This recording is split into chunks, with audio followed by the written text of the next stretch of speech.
Wahyu 4 ayat 1 sampai 8. Kita baca bersama-sama. 1, 2, 3. Kemudian daripada itu aku melihat, lihatlah sebuah pintu terbuka di sorga, dan suara yang dahulu yang telah kudengar berkata kepadaku seperti bunyi sangkakala, katanya, marilah naik kemari dan aku akan menunjukkan kepadamu apa yang harus terjadi sesudah ini. Segera aku dikuasai oleh roh, dan lihatlah sebuah tata terdiri di surga, dan di tata itu duduk seorang, dan dia yang duduk di tata itu nampaknya bagaikan permata yaspis dan permata sardis, dan suatu pelangi melingkungi tata itu gilang gemilang bagaikan zamrud rupanya. Dan sekeliling tata itu ada 24 tata, dan di tata-tata itu duduk 24 tua-tua yang memakai pakaian putih dan mahkota emas di kepalanya. Dan dari tata itu keluar kilat dan bunyi guru yang menderu, dan 7 obor menyala-nyala di hadapan tata itu. Itulah ketujuh roh Allah. Dan di hadapan tata itu ada lautan kaca bagaikan kristal. Di tengah-tengah tata itu dan di sekelilingnya ada 4 makhluk penuh dengan mata, di sebelah muka dan di sebelah belakang. Adapun makhluk yang pertama sama seperti singa, dan makhluk yang kedua sama seperti anak lembu, dan makhluk yang ketiga mempunyai muka seperti muka manusia, dan makhluk yang keempat sama seperti burung nazar yang sedang terbang. Dan keempat makhluk itu masing-masing bersayap 6. Sekelilingnya dan di sebelah dalamnya penuh dengan mata. Dan dengan tidak berhenti-hentinya mereka berseru siang dan malam, Kudus, kudus, kuduslah Tuhan Allah yang Maha Kuasa, yang sudah ada dan yang akan datang. Mari kita tunduk kepala, kita berdoa. Bapa kami yang di surga, kami sudah membaca firman-Mu, kiranya kami boleh mengerti. Bukakanlah mata kami untuk melihat realita surga yang ada, baik yang terjadi pada saat Tuhan menyatakan ini kepada Yohanes maupun realita surga yang ada pada saat ini, pada waktu ini. Ya Tuhan, kiranya mata kami boleh Tuhan bukakan dan telinga kami Tuhan bukakan. Jangan tinggalkan setiap kami ya Tuhan. Bertatalah dalam kehidupan kami.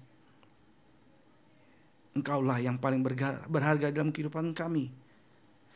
Dalam nama Tuhan kami Yesus Kristus kami berdoa dan kami memohon. Amin.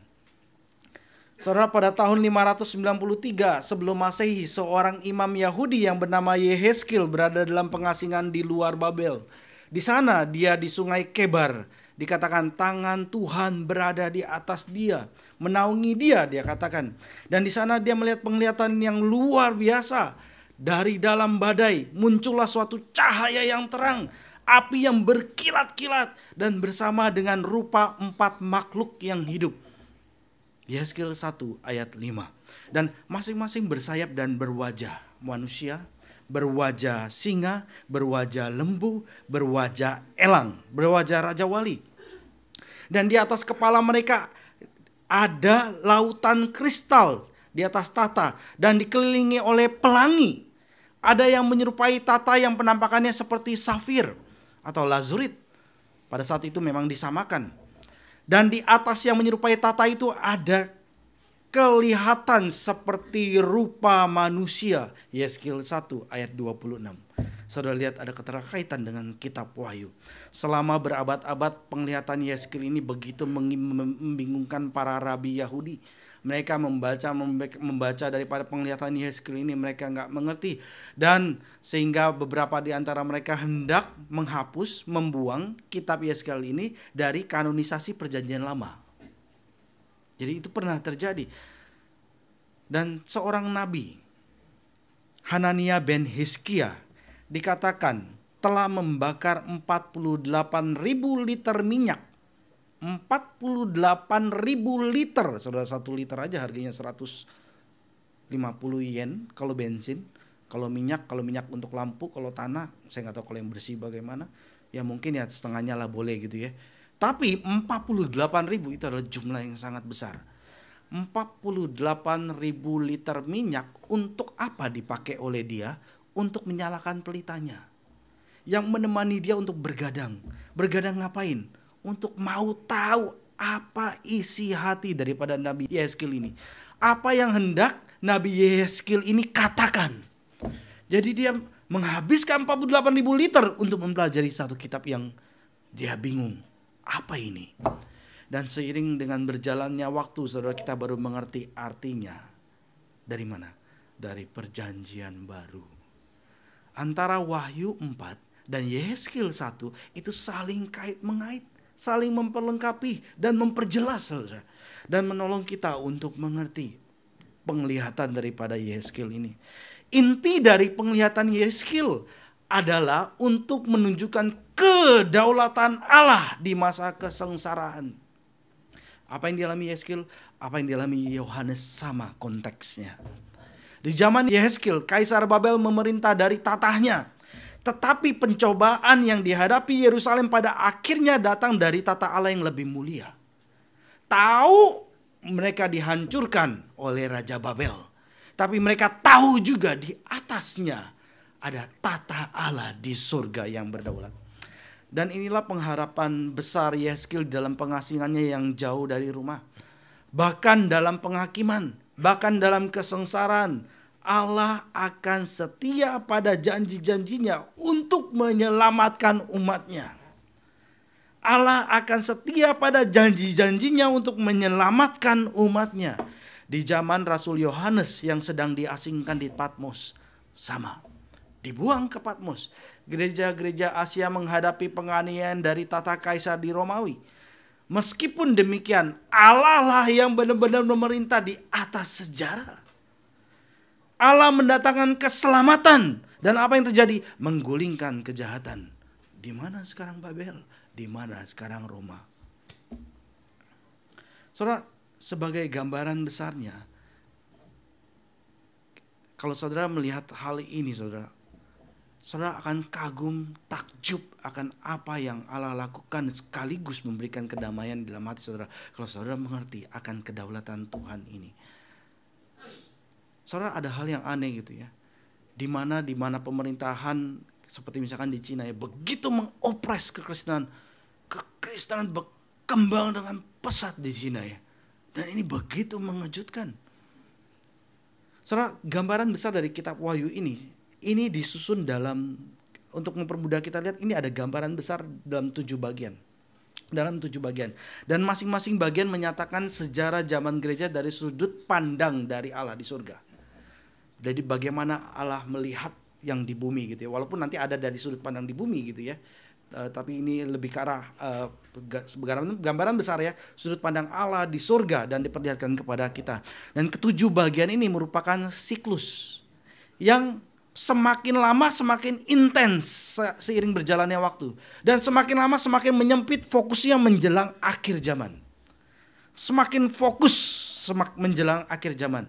Dan kunci untuk mengerti di mana pembagian daripada bagian 1, bagian 2, bagian 3 sampai bagian yang ke-7 itu adalah pada kedatangan Kristus kembali. Pada kedatangan Kristus yang kedua kali dan penghakiman terakhir. Itu kuncinya sudah menjadi pembagian. Di mana itu stop terus ulang lagi, terus maju, tapi semakin maju dan semakin sempit semakin detil gitu ya. Seperti itu. Jadi ada 7 bagian paralel yang merupakan cycle yang semakin klimaks semakin mengerucut. Dan Wahyu 4 ayat 1 ini adalah permulaan dari bagian kedua dari kitab Wahyu. Bagian kedua.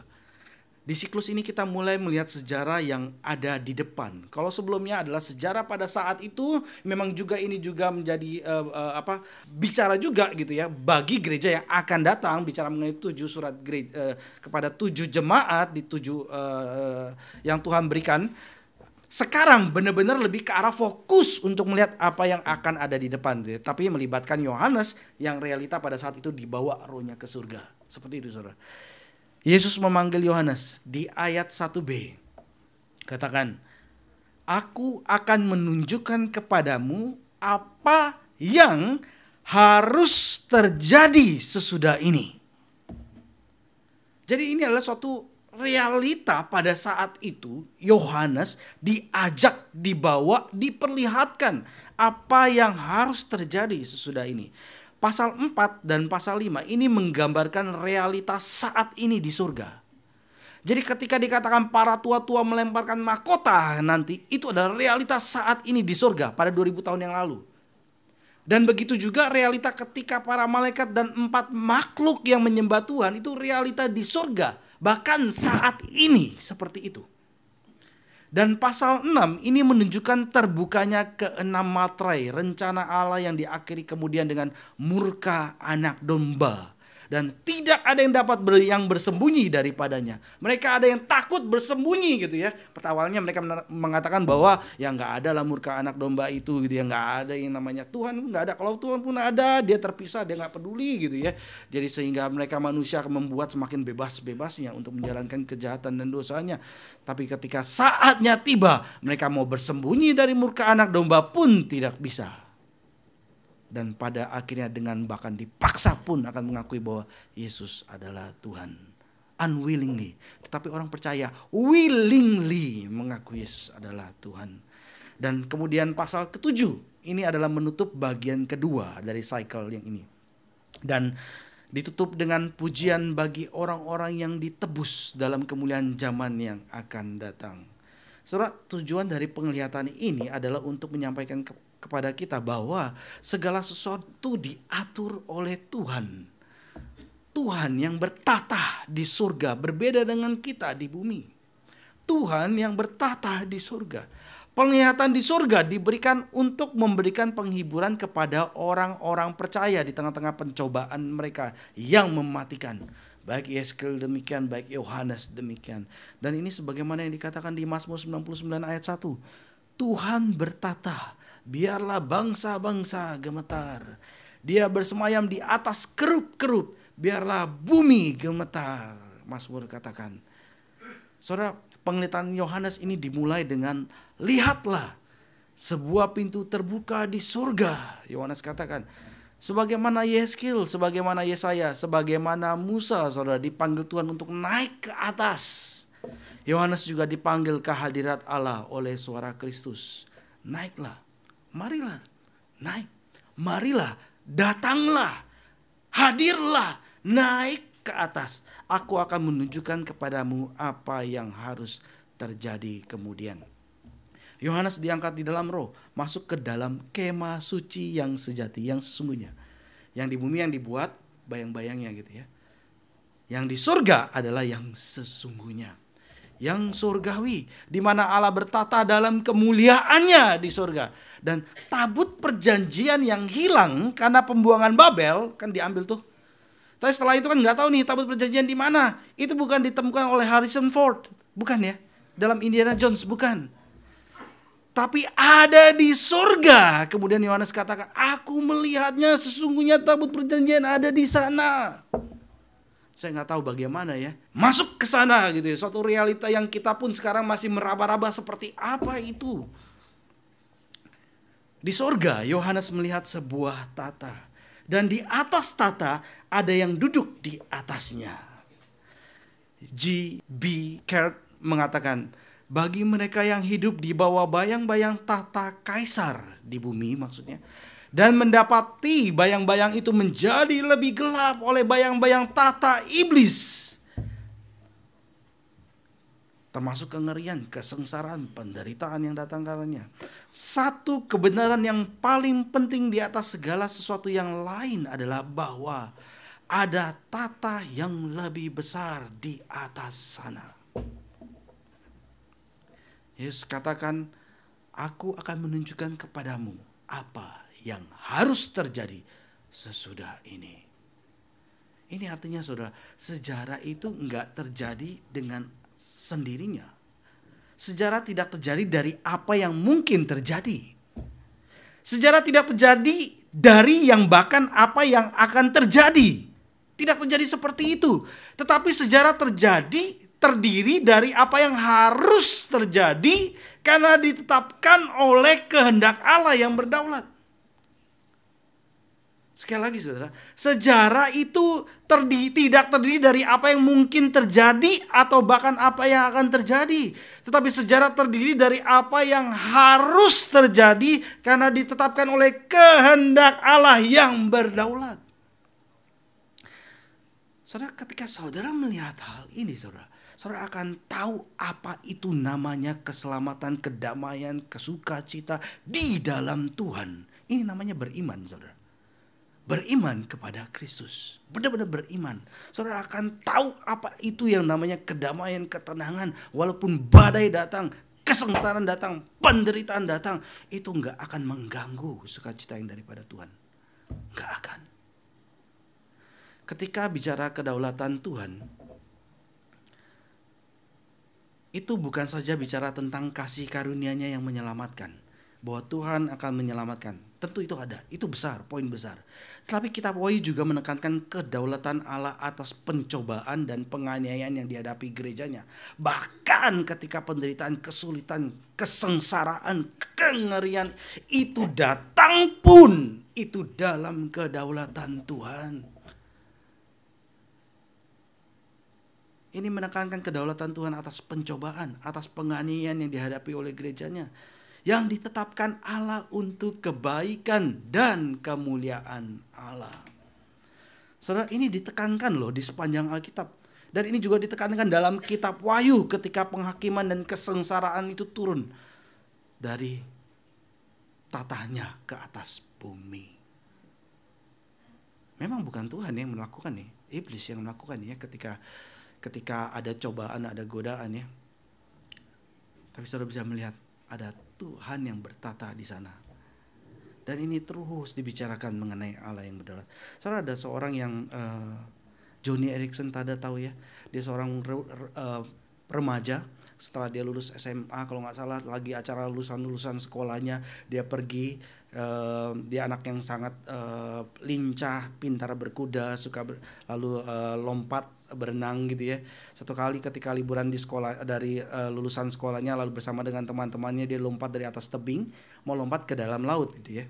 Dan dia lompat gitu ya, kepalanya ke bawah dong kalau lompat kan. Tapi dia nggak ngukur seberapa dangkalnya, seberapa dalamnya. Ternyata itu dangkal, kena ke ubun kepalanya sini. Lalu ketika dia sadar, dia buka mata gitu ya.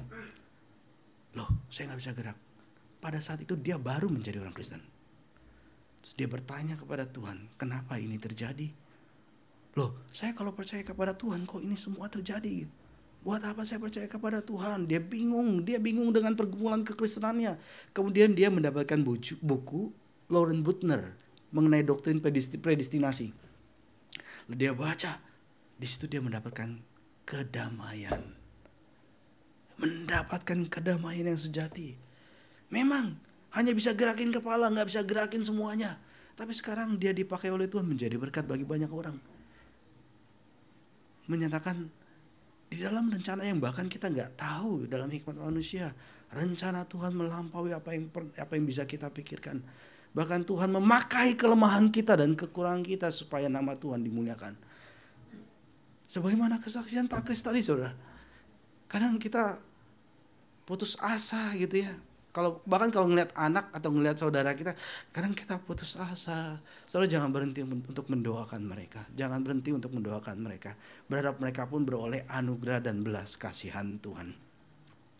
Dan ini ditekankan dalam Alkitab bicara mengenai kedaulatan Tuhan. Baik melalui kemenangan, melalui penyelamatan, maupun bahkan lewat kesengsaraan dan penderitaan sekalipun Tuhan berdaulat.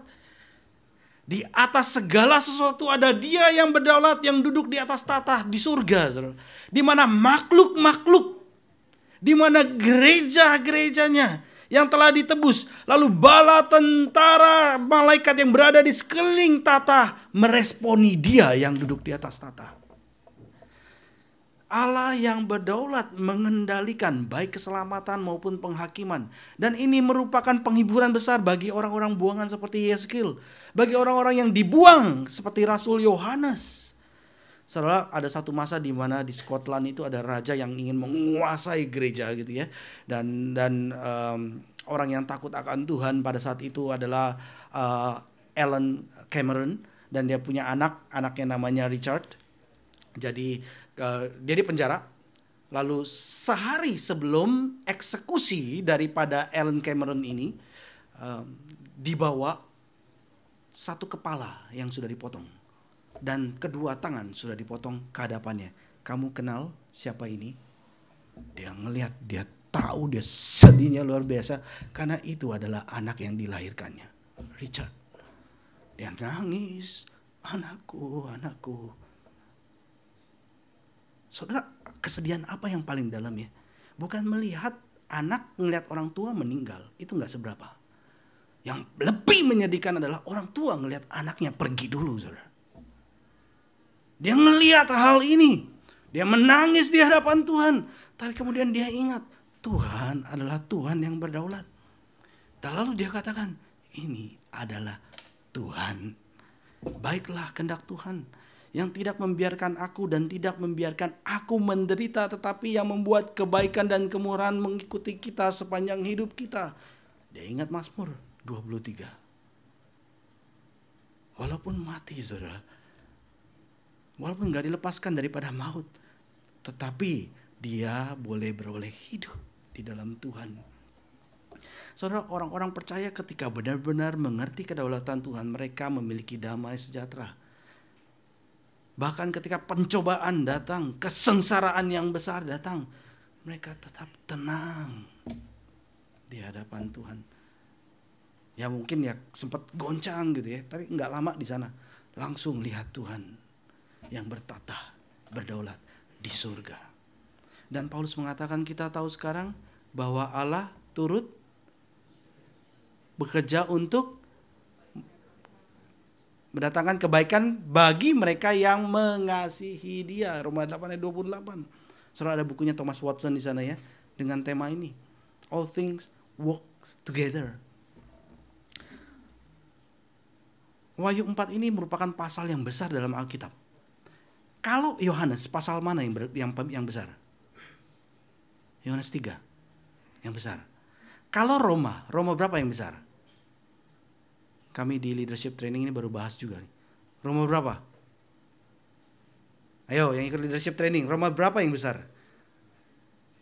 Roma? Ya, kecil suaranya. Roma 8. Kalau Ibrani berapa yang besar? Bukan berarti semuanya nggak penting, penting semua gitu. Tapi poin utama dan kuat itu ditegaskan di sana. Dalam Ibrani berapa? Ibrani 7. Ibrani 7 ini adalah pasal-pasal yang besar. Wahyu 4 ini bukan saja menunjukkan kedaulatan Allah atas seluruh sejarah, tapi Wahyu 4 ini juga menunjukkan bahwa penyembahan kepada Allah ini merupakan hal yang utama dalam sejarah. Jadi di Wahyu 4 ini menunjukkan ada kedaulatan Tuhan dan juga menunjukkan setiap ciptaan dan makhluk harus sujud menyembah kepadanya. Ini dinyatakan. Dan ini adalah hal yang utama dalam sejarah.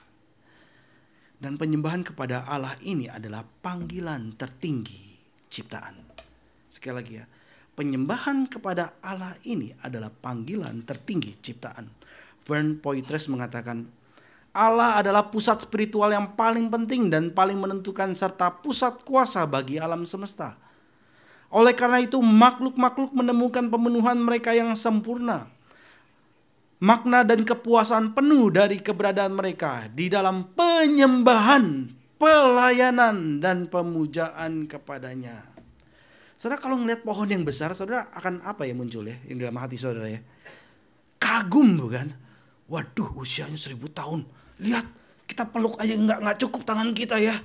Begitu besar, betapa tingginya pohon ini gitu ya. Kan orang yang nggak ngerti kemudian menyembah pohon itu gitu ya. Walaupun orang Sinto pun mungkin nggak menyembah pohon itu ya. Mereka tahu bahwa ini ada yang ilahi di situ gitu ya. Saya berdoa kepada yang ilahi di situ yang saya nggak tahu gitu ya. Ini ada batu yang besar, nggak tahu gitu ya. Tapi tahu ini ada batu yang besar gitu ya. Kok bisa begitu licinnya ya? Begitu bagusnya ya. Aduh, membuat saya terharu dan mau menyembahnya. Memang saudara bisa kemudian jatuh kepada penyembahan yang salah. Iblis terus berusaha melakukan hal ini. Dan saudara, ketika kita menyembah Tuhan yang sejati, maka kekosongan kita yang kekal itu terisi. Kalau enggak akan terisi, enggak akan penuh. Saudara, di sekeliling tahta Allah di surga, Yohanes melihat 24 tua-tua di sekeliling tahta itu. Di atas itu duduk 24 tua-tua yang berpakaian putih dan mahkota emas di kepala mereka. Ayat 4 dikatakan, jadi di tahta Allah ada 24 tahta tua-tua yang diberikan pakaian putih dan bermahkota emas. 24 tua-tua ini adalah ke-12 bapak leluhur Israel. Bersama dengan ke-12 rasul. Oh, berani banget ngomong seperti ini ya. Ini memang kemungkinan besarnya, saudara. Kenapa bisa ngomong seperti ini, saudara? Karena ini dikatakan sendiri oleh Wahyu 21 ayat 12 sampai 14. Dikatakan nama ke-12 suku Bani Israel tertulis di pintu-pintu gerbang kota surgawi, dan bahwa tembok itu memiliki 12 dasar yang di atasnya tertulis nama-nama ke-12 rasul anak domba. 24, 12 dari perjanjian baru, 12 dari perjanjian lama. Dan saudara perhatikan di sini, sementara dunia melihat gereja dan orang-orang Kristen sebagai orang yang paling tidak penting, orang yang bodoh, tetapi justru diberi tempat yang paling menonjol, saudara, di dekat tata Allah di surga. Di pusat, di center. Kenapa berada di center dari tata Allah? Kenapa penting? Kenapa mereka bisa dianggap penting oleh Tuhan? Karena mereka memberikan kesaksian tentang Injil Kristus, bukan tentang dirinya. Saya hina, saya jorok, saya jijik, saya memuakan. Tetapi Kristus menghapuskan dosa saya dengan mati di atas kayu salib dengan darahnya. Sehingga saya boleh sekarang berani datang menghadap tata kasih karunia-Nya dengan penuh keberanian. Menaikkan doa datang ke hadapan hadirat Bapa. Bukan diri yang ditinggikan, tapi Tuhan yang telah mati yang ditinggikan. Saudara perhatikan, sementara dunia melihat gereja dan orang-orang Kristen sebagai orang yang paling tidak penting, justru Tuhan mengatakan ini orang yang dekat dengan Tuhan. Kenapa berada di center dari tata Kristus? Kenapa penting? Karena mereka memberikan kesaksian Injil tentang siapakah Kristus. Saudara pernah menyaksikan siapakah Kristus dalam kehidupan saudara? Saudara dulu hidupnya seperti apa? Lalu Kristus ubahkan saudara dan hidupnya saudara berubah seperti apa? Saksikan Kristus yang mentransform saudara. Saksikan Dia, beritakan bagaimana Tuhan ubahkan saudara melalui firman-Nya, bertemu dengan Kristus. Jadi kalau saudara belum pernah bertemu, mungkin saudara akan sulit untuk mengatakan. Untuk cerita mungkin sulit. Kiranya saudara kalau belum pernah, saudara minta, berdoa kepada Tuhan. Datang kepadanya. Datang kepadanya. Dan perhatikan saudara, ibadah mereka yang 24 tua-tua, 4 makhluk, dan para malaikat, dan bahkan orang percaya lainnya saudara, ibadah mereka adalah kegiatan yang paling penting yang terjadi. Bahkan di bumi. Di surga, penyembahan kepada Tuhan itu yang terpenting. Bahkan di bumi pun menjadi fokus utama. Saudara, ke-24 tua-tua ini berpakaian putih dan bermahkota emas di kepala mereka. Dan ini melambangkan penyempurnaan keselamatan yang dijanjikan dimulai di bumi. Yang dijanjikan dimulai di bumi. Kita pernah bicarakan mengenai hal ini secara singkat mengenai pakaian putih. Artinya apa itu pakaian putih? Pakaian putih apa? Ya, disucikan, diberikan pakaian putih. Bicara mengenai apa ini? Kebenaran ya. Kebenaran yang Kristus berikan. Dan juga gitu ya, nggak stop di sini. Bicara mengenai apa? Yang ketika Tuhan katakan kamu sudah diberikan pakaian putih, dan Tuhan Yesus katakan kepada jemaat Sardis kamu layak gitu ya. Kenapa tidak layak? Kenapa layak? Karena hidup kudus dengan tidak menodai pakaian itu. Sehingga ketika akhirnya kita bertemu dengan Kristus, Kristus katakan kamu sudah diberikan pakaian putih dan kamu layak pakaian kamu. Karena kamu menjaga kekudusanmu. Tidak menodai pakaianmu dengan dosa. Ini bicara mengenai pakaian putih yang pernah kita bahas. Yang merupakan panggilan untuk hidup dalam kekudusan. Ketika bicara mengenai pakaian. Lalu mahkota adalah upah bagi orang-orang percaya. Mereka akan memerintah bersama dengan Kristus. Kita pernah bicarakan hal ini juga ketika membahas 7 jemaat. Surat kepada 7 jemaat Tuhan. Di waktu-waktu yang lalu. Dan saudara, penglihatan Yohanes ini mengingatkan kita akan panggilan yang tertinggi dalam kehidupan kita. Dalam setiap kita. Petrus katakan, kamulah bangsa yang terpilih. Ini ayat yang terkenal ya, yang ada juga dalam perjanjian lama. Yang dulu dibicarakan di Gunung Sinai.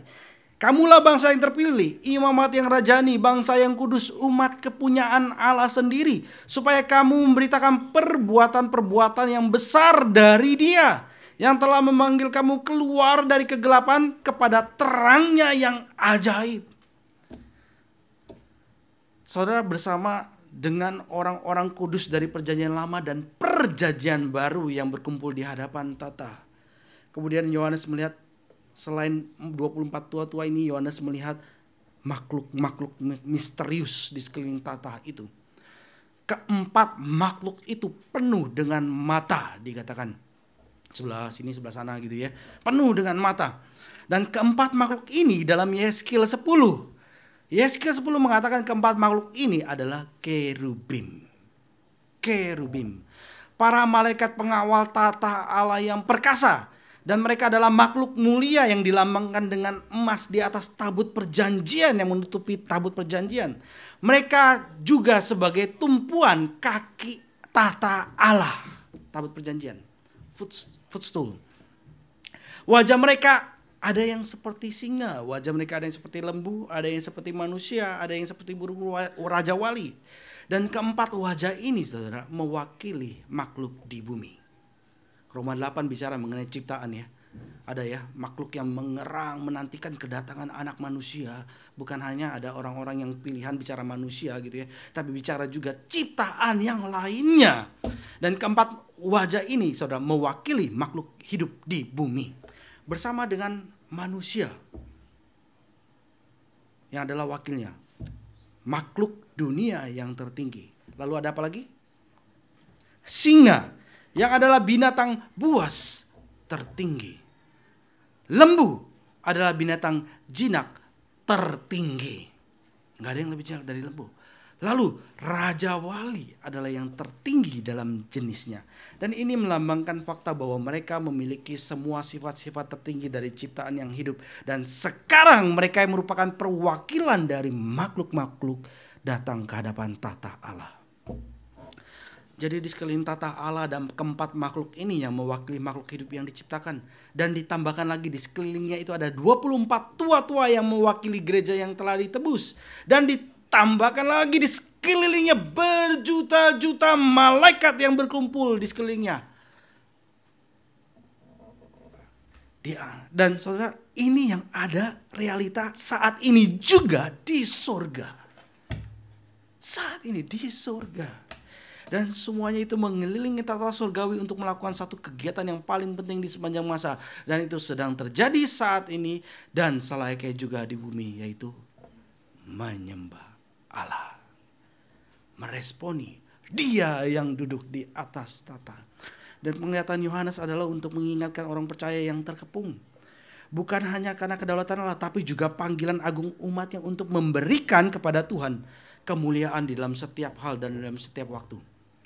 Dalam setiap hal yang saudara lakukan, dalam setiap waktu yang saudara berikan, gunakanlah itu sebagai penyembahan saudara kepada Tuhan. Itulah adalah ibadahmu yang sejati, yang hidup, yang kudus. James Boyce mengatakan, karena Allah memegang kendali atas segala sesuatu, maka kita dan seluruh ciptaan harus menjadikannya sebagai aktivitas dan tugas utama kita untuk menyembah Dia. Bahkan dikatakan ya, kalau saya terjemahkan dalam bahasa kita, saudara, buka pintu toilet pun ya Tuhan dimuliakan ya. Tuang kopi pun Tuhan dimuliakan. Saudara tidur pun Tuhan dimuliakan. Saudara main game pun Tuhan dimuliakan. Saudara main game pun Tuhan dimuliakan. Saudara, ayat yang ketiga. Ayat yang ketiga. Dikatakan, dan Dia yang duduk di atas tata itu nampaknya bagaikan permata yaspis dan bermata sardis. Dan suatu pelangi melingkungi, memutari gitu ya. Tata itu gilang gemilang bagaikan zamrud rupanya. Saudara, ini bicara kemuliaan Tuhan. Yohanes nggak ngerti ini seperti apa. Dia gambar warna-warni gitu. Begitu indahnya, begitu besarnya, betapa agungnya, betapa mulianya. Dan itu digambarkan dengan kata-kata yang sangat terbatas. Kata-kata yang nggak jelas gitu ya. Apa ini gitu ya. Apalagi kalau mau menggambarkan Tuhan itu seperti apa, saudara? Wah, itu lebih susah lagi. Karena nggak kelihatan di sini. Yang kelihatan adalah kemuliaan pancarannya, saudara. Paulus berkata bahwa Allah bersemayam di dalam cahaya yang tidak dapat didekati, yang tidak pernah dilihat oleh seorang pun dan tidak dapat dilihat oleh seorang pun. 1 Timotius 6 ayat 16. Oleh karena itu Yohanes menggambarkan suaranya seperti apa. Yohanes menggambarkan cahayanya seperti apa yang dia lihat. Dan warna-warna yang memancar dari kemuliaan Tuhan yang bertata. Dan kemuliaan yang terlihat ini hampir tidak bisa dijelaskan dengan kata-kata. Begitu mulianya Tuhan, dan ini mendorong kemudian kepada penyembahan kepada Tuhan di surga. Mendorong penyembahan kepada Tuhan di surga. Saudara, pelangi, kalau ingat pelangi, saudara ingat apa? Pelangi adalah lambang perjanjian Allah dengan Nuh. Pelangi menunjukkan belas kasihan Allah untuk menunda penghakiman sampai semua orang yang telah ditebus itu dikumpulkan. Jadi ada janjinya Tuhan kepada umat manusia. Dan ini kalau dulu dalam perjanjian lama ada busur, itu pelangi kan ya. Busur dikatakan. Kenapa dikatakan busur? Tuhan berjanji. Kalau Tuhan melanggar janjinya, sekiranya sebagai bagaimana busur ini, biarlah aku mati tertembak oleh busur ini. Which is gak akan terjadi gitu ya. Tapi ini janji Tuhan, bahwa Tuhan pasti akan menepatinya. Dan sekarang yang ada di atas tata bukan saja busur, tapi lingkaran penuh. Lingkaran penuh pelangi. Pelangi di surga bukan seperti busur, tapi satu lingkaran penuh. Ini bicara kesetiaan Allah yang tentu juga pasti menepati janjinya. Dan juga yang kekal. Lingkaran bicara kekal, saudara. Bicara kesetiaan Allah yang kekal sampai selama-lamanya. Dulu, sekarang, nanti. Ini yang dipuji oleh para malaikat di surga, oleh keempat makhluk. Sebagaimana dengan dulu Tuhan menyediakan dunia yang baru dan bersih bagi Nuh dan keluarganya. Begitu juga perjanjian Allah yang dilambangkan dengan pelangi yang melingkari ini, saudara. Melingkari yang penuh ini akan menghantar ciptaan yang baru dan kudus, bersih bagi mereka yang percaya kepadanya. Masuk, saudara, ke langit dan bumi yang baru. Dan di hadapan tata Allah ada lautan kaca bagaikan kristal. Saudara, kalau mau selidiki mengenai laut, motif laut ini saudara bisa dapat dari berbagai hal, saudara. Tapi kalau saudara lihat dari kitab Wahyu ini yang mau ditekankan oleh Yohanes ketika bicara mengenai laut, itu bicara mengenai kekacauan. Sebagaimana konsep Yahudi dan juga ada di sini, laut adalah simbol dari kekacauan, ketidakpercayaan dan pemberontakan terhadap Allah. Itu adalah laut. Dan strategi iblis, saudara masih ingat? Strategi iblis untuk menghancurkan gereja dengan apa? Pertama, ya, dengan penganiayaan, penindasan, dan biasanya dilakukan oleh pemerintah. Yang digambarkan dengan binatang yang muncul dari laut. Binatang yang muncul dari darat itu apa? Ajaran sesat. Kemudian ketika iblis melihat strategi pertama dan kedua gagal, strategi iblis yang biasanya seringkali berhasil untuk menghancurkan gerejanya apa? Si Babel, pelacur besar. Si Babel, pelacur besar. Kira-kira zaman ini berhasil gak ya iblis melakukan serangan ini? Kemungkinan berhasil ya. Tapi sekiranya ya ada orang yang Tuhan jaga hidup kudus. Dan sekiranya ya Tuhan, doa kita ya kepada Tuhan, dari antaranya kemudian ada orang-orang yang Tuhan selamatkan, Tuhan pakai. Kembali lagi mengenai laut, saudara. Laut kekacauan.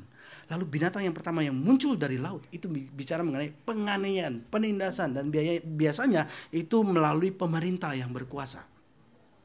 Binatang pertama muncul dari laut. Dan saudara coba bandingkan dengan lautan kaca. Jernih, tenang, kristal, bercahaya. Ini bicara kekacauan, kejahatan ditaklukkan oleh kuasa Allah. Makanya gak heran kemudian Yohanes katakan laut sudah tidak ada lagi. Bukan berarti kita gak bisa berenang lagi, saudara. Tapi ini bicara bahwa kekacauan itu sudah tidak ada lagi. Kekacauan, kejahatan ditaklukkan oleh kuasa Allah. Ketika Tuhan, saudara, membelah laut Tebrau. Kan ada anak domba yang dikorbankan. Lalu orang Israel keluar dari Mesir menuju tanah Kanaan, menyeberangi laut Tebrau. Laut itu terbelah. Dan Paulus menjelaskan bahwa mereka dibaptiskan di sini kan ya, dengan percikan daripada air laut itu kan ya. Mereka menyeberangi, lalu kemudian setelah Tuhan menyelamatkan mereka dengan menyeberangi mereka tanpa cedera dari kekacauan yang sebenarnya laut itu yang membuat kekacauan gitu ya. Tapi Kemudian mereka datang menuju ke Gunung Sinai, mereka ngapain? Alasan daripada Musa datang kepada Firaun, apa yang dikatakan? Mereka harus pergi keluar ngapain? Beribadah. Menyembah Tuhan. Menyembah Tuhan. Mereka dipanggil keluar menghadapi laut, tapi laut tidak menghalangi mereka. Dan mereka menyembah Tuhan. Perhatikan hal ini, saudara. Mereka, kemudian umatnya dapat mendekat untuk beribadah di Gunung Sinai. Dan Yesus ketika datang juga, saudara, dia meredakan ombak dengan firman-Nya. Dia memberikan kedamaian bagi hati yang gelisah karena angin dan ombak masalah dunia ini. Ini pun real. Dan juga Yesus dengan kematian dan kebangkitannya telah mengalahkan kuasa kejahatan dengan segala kekacauannya, saudara, di atas kayu salib. Ayat yang kelima. Dan dari tata itu keluar kilat dan bunyi guru yang menderu. Dan 7 obor menyala-nyala di hadapan tata itu. Itulah ketujuh roh Allah. Mengenai 7 obor langsung dijelaskan ketujuh roh Allah. Dan mengenai 7 roh Allah. Kita pernah bicara mengenai hal ini. 7 obor yang menyala-nyala di hadapan Tuhan. Itulah ketujuh roh Allah. 7 bicara tentang kesempurnaan. Bicara mengenai pekerjaan Roh Kudus yang sempurna. Melalui firman yang diilhami oleh Roh Kudus. Allah mengirimkan terang dari tatanya. Dari surga mengirimkan terang untuk membawa keselamatan bagi umatnya. Ini tugas, dan ini bicara mengenai ketujuh dari ketujuh roh. Yohanes katakan dalam Wahyu 1 ayat 4, dalam Wahyu 1 ayat 4 di permulaannya, ya, saudara, mengenai ketujuh roh juga ini yang pernah kita bahas. Dikatakan kasih karunia, damai sejahtera dari Allah melalui ketujuh roh yang ada di hadapan tatanya. Saudara, Zakaria 4 ayat 6b mengatakan hal yang sama mengenai kasih karunia Allah yang menyelamatkan. Zakaria 4 ayat 6b kita buka bersama-sama, kita hafalkan untuk menjadi ayat hafalan kita pada minggu ini. Zakaria 4 ayat 6b. Bersama-sama, 1, 2, 3. Bukan dengan keperkasaan dan bukan dengan kekuatan, melainkan dengan Rohku, firman Tuhan semesta alam. Saudara, kilat guru adalah bicara kemuliaan, tapi juga utamanya bicara kekudusan Tuhan. Kilat, guru, gempa bahkan. Ini sebagaimana ketika Israel sampai ke Gunung Sinai untuk menyembah Tuhan, kemudian semua hal ini muncul. Saudara lihat di sini ya, Allah begitu mulianya dengan segala sifat-sifatnya. Sebagaimana di Gunung Sinai Tuhan pun menunjukkan kekudusannya, di sini pun Tuhan memperlihatkan kekudusannya yang paling mencolok daripada sifat-sifatnya. Dan Allah sendiri menjadi pusat penyembahan dan satu-satunya penerima penyembahan umatnya. Sehingga saudara, keempat makhluk ini yang berada di hadapan Allah berseru tidak hentinya siang dan malam. Dia katakan sifat yang terutama ini, kudus, kudus, kuduslah Tuhan Allah. Jadi saudara gak usah heran, ini sangat terkait bahkan dari perjanjian lama. Yang maha kuasa, yang sudah ada, yang ada dan yang akan datang. Kata keempat makhluk. Allah sendiri menjadi pusat penyembahan dan satu-satunya penerima penyembahan umatnya. Saudara, ketika kita melihat kekudusan Tuhan, kita melihat keagungan Tuhan, kita melihat kebesaran tata Tuhan, dan kemudian kita melihat juga di sana, saudara, ada kerup yang begitu menakutkan. Dan pertanyaannya adalah bagaimana mungkin kita bisa ada masuk ke sana gitu ya. Bagaimana mungkin ada di antara kita yang berdosa, yang hina ini bisa masuk ke tempat penyembahan seperti ini. Yang memunculkan kemuliaan, kekudusan, kebesaran Tuhan dan semuanya menyembah. Ada kengerian juga ya. Tapi ada ketenangannya juga ya. Tapi bagaimana kok bisa kita dengan penuh keberanian bisa masuk ke menghampiri tata kasih karunia Allah. Saudara, kemarin malam anak saya yang paling besar, Ethan, tiba-tiba dia menangis. Dia menangis. Bapak Ethan gak mau. Bapak Ethan gak mau. Nanti kemudian diambil oleh iblis. Oh, terus saya tanya, kenapa Ethan? Ethan nggak mau pukul Dedek Calvin, tetapi kemudian Ethan pukul Dedek Calvin. Dia nangis. Cilaka, nanti Ethan nggak akan bisa bersama dengan Tuhan. Dia nangis. Saya tahu ini hal yang serius. Ini pergumulan momen eksistensial daripada dia. Lalu saya katakan, Ethan, ya betul, kita orang berdosa. Bahkan perbuatan baik kita pun nggak akan menyelamatkan kita. Kita nggak akan bisa memang. Oleh sebab itu Ethan berdoa. Saya bilang, Ethan datang kepada Tuhan. Dia tanya, datang kepada Tuhan bagaimana? Itu pertanyaan yang benar sih. Bagaimana datang kepada Tuhan? Berdoa, memohon kepada Tuhan. Ethan sudah belajar di sekolah minggu kan, bagaimana Kristus mati di atas kayu salib menebus dosa Ethan. Ethan berdoa minta ampun kepada Tuhan, yang kasih kekuatan adalah Tuhan. Tugas Ethan adalah minta kepada Tuhan. Dia nangis. Dan saudara, ingat apa yang ada pada tirai kemah suci. Ada gambar apa ya di dalam kan ini kan imam nih bawa korban dengan darahnya ya, masuk ke dalam ruang kudus. Lalu ada tirai yang menutupi ruang kudus. Di situ ada gambar apa? Bukan tirai ini nggak ada gambar apa-apa. Kita baru bikin warna merah. Ada gambar kerubim.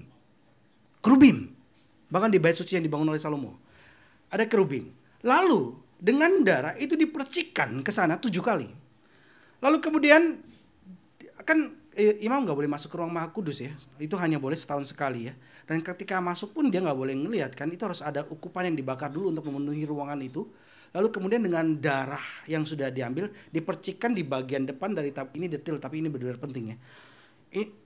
Dengan darah yang sudah dikorbankan yang berumur 1 tahun yang sempurna tidak bercacat itu dicurahkan, dipercikkan di atas bagian depan daripada tabut perjanjian di mana ada kerubim.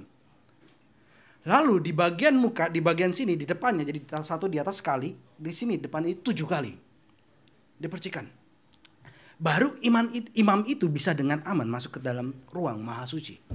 Dan itu yang terjadi karena darah. Karena darah. Itu yang terjadi. Saudara, kerup-kerup yang perkasa, kerup-kerup yang sama saudara, dengan pedang bernyala yang menyambar itu saudara, menghalangi Adam untuk menyentuh pohon kehidupan. Adam yang sudah jatuh ke dalam dosa, untuk menghalangi dia menyentuh pohon kehidupan, Tuhan menempatkan kerubim. Kerupnya ditempatkan di sana. Kemudian saudara, bagaimana kita bisa masuk dalam kemah suci surgawi untuk menyembah Allah di hadapan keempat makhluk itu gitu ya, yang begitu mengerikannya. Karena kita telah melanggar hukum-hukum Tuhan. Kita lebih baik daripada Adam kah? Adam yang hanya ambil 1 pohon buah.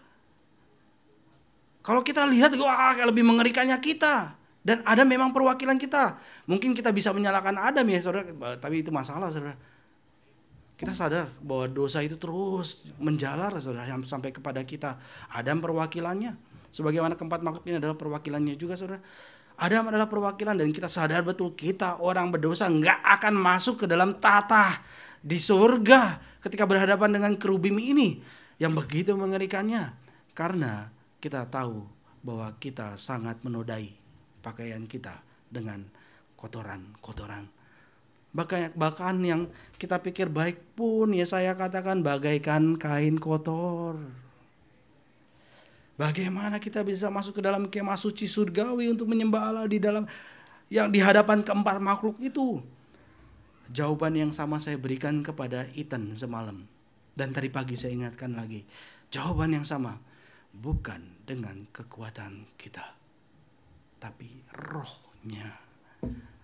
Bukan dengan kekuatan kita, bukan dengan perbuatan-perbuatan kita. Kita sadar betul siapa kita.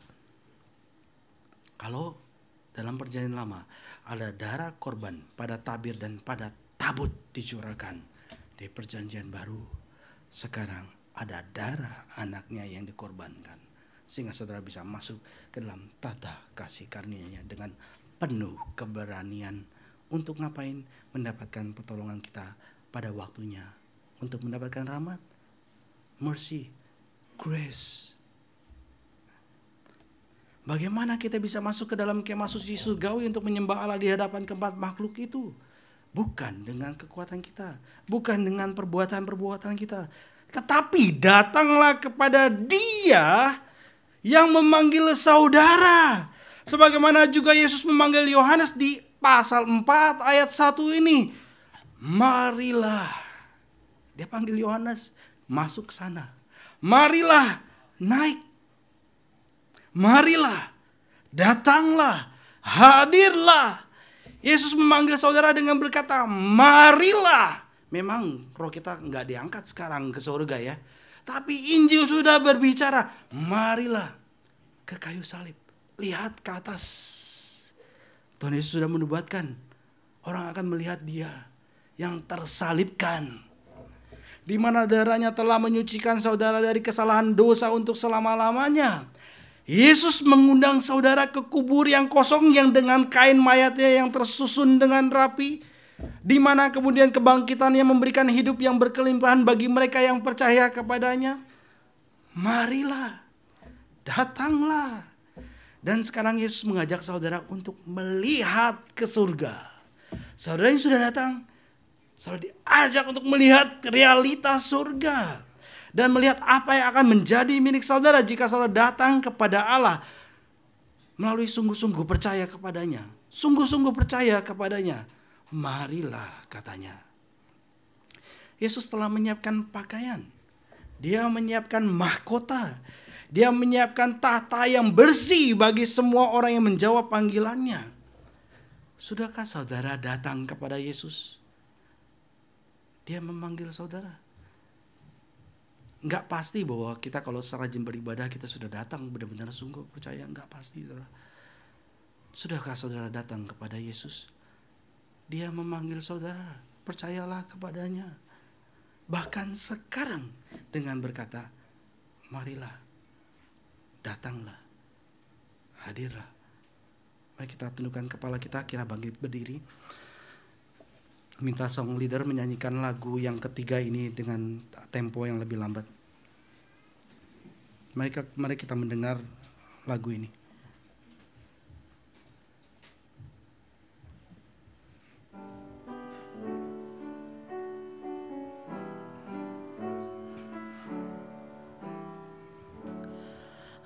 Hadirkah waktu Tuhan disalib.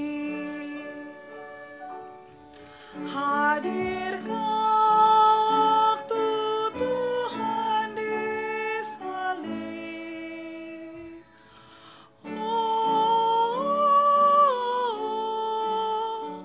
itu membuat aku gentar, gentar, gentar. Hadirkah waktu Tuhan disalib.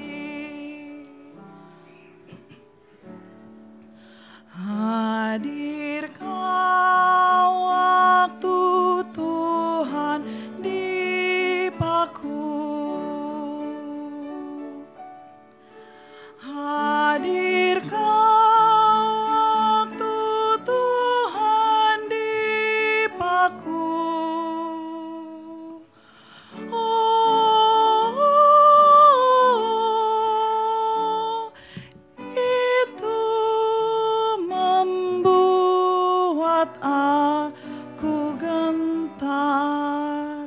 gentar, gentar.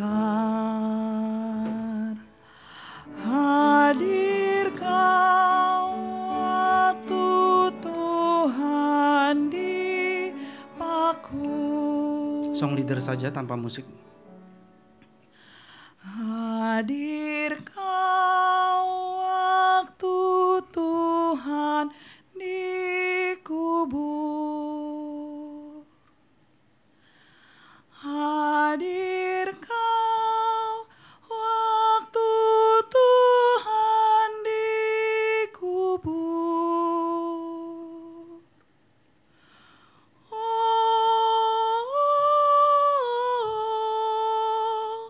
itu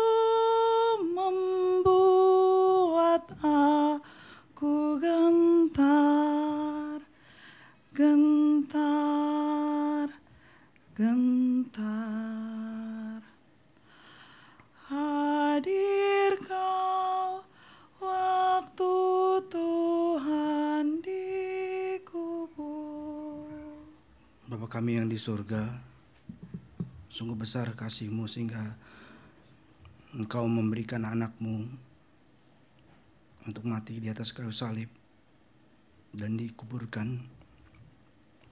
Bahkan inkarnasinya sendiri menjadi manusia adalah perendahannya yang luar biasa. Inkarnasi yang dilakukannya. Kiranya mata kami boleh melihat realita yang telah terjadi dalam sejarah. Kiranya mata kami boleh melihat juga realita kebangkitan di dalam sejarah. Dan pada saat ini juga anak-Mu berada di atas di surga sebelah kanan-Mu ya Bapa. Dan para seluruh makhluk di surga menyembahnya. Dia adalah Raja di atas segala raja. Tuhan di atas segala Tuhan yang layak kami sembah. Dia adalah Alfa Omega, yang sudah ada, yang ada, dan yang akan ada. Yang pemerintahannya tidak akan berkesudahan. Keturunan daripada Daud yang Tuhan janjikan, Mesias yang akan datang, yang telah datang dan akan datang. Ya Bapa, karena darah anak-Mu lah kami bisa datang menghampiri tata-Mu yang kudus. Bersama dengan makhluk di surga kami menyembah Engkau satu-satunya yang layak kami sembah. Dan di hari Minggu yang telah Tuhan tetapkan ini, kami datang menghampiri.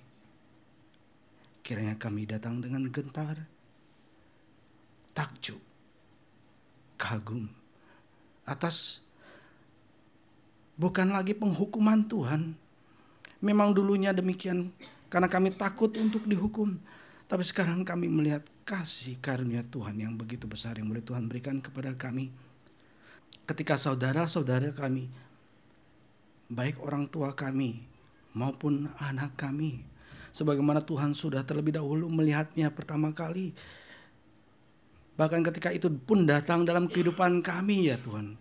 Ketika penyakit datang dalam kehidupan kami ya Tuhan. Kami tidak tenggelam dengan penderitaan kami dan melihat ke dalam dan menjadi self-pity. Dan itu yang diinginkan oleh iblis untuk tidak melihat Tuhan adalah Tuhan yang baik. Tuhan yang bertata, yang berkuasa, berdaulat. Bahkan menggunakan segala kelemahan dan kekurangan kami. Kiranya kembali lagi kami boleh melihat bahwa Engkau adalah Allah yang baik.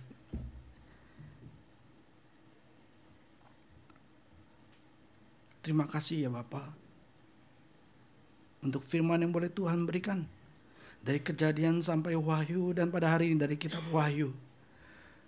Dan kiranya kami boleh terus mengarahkan mata kami kepada Tuhan. Mengarahkan telinga kami kepada firman-Mu. Mengarahkan mulut kami untuk menaikkan doa-doa, ucapan syukur yang tertuju kepada Tuhan. Yang sesuai dengan firman Tuhan. Terima kasih ya Tuhan. Kuatkanlah kami yang lemah.